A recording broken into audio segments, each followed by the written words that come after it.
رسول اللہ صلی اللہ علیہ وسلم نے فرمایا جاؤ ان کے گھر والی سے پوچھو کیا ماجرا ہے. پوچھا تو معلوم ہوا کہ ان پہ غسل فرض ہو گیا تھا، لیکن آپ نے جب بلایا تو دیر کیے بغیر نکل کرو.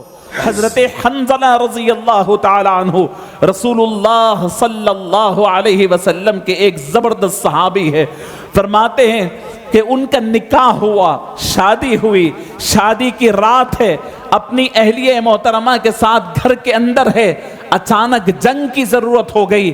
حضور نے صحابہ کو فرمایا جاؤ اپنے گلیوں میں صحابہ کے گھروں پہ آواز دو، حضور جنگ کے لیے بلا رہے ہیں. آواز دی گئی. حضرت حنظلہ اپنی نئی نویلی دلہن کو بستر پر چھوڑے اور نکل گئے. وہ روکنے لگے، کہے کہ جنگ تو صبح میں ہوگی، رات گزار لینا، پہلی رات ہے.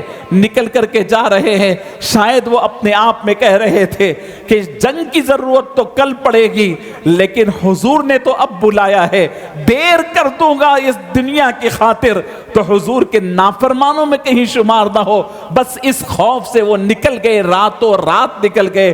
دوسرے دن جنگ ہونی تھی، جنگ ہو رہی ہے.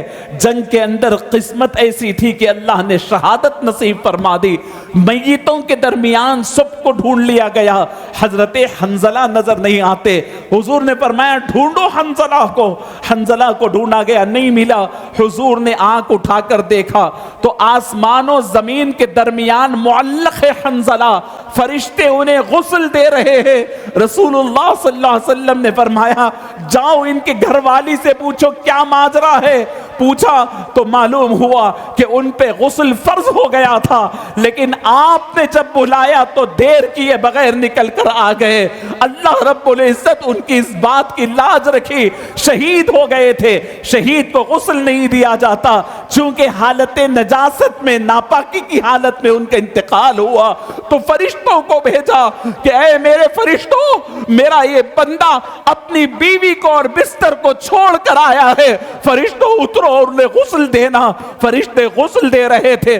قیامت تک کے لیے حضرت حنظلہ کو غسیل الملائکہ کے نام سے یاد کیا جاتا ہے.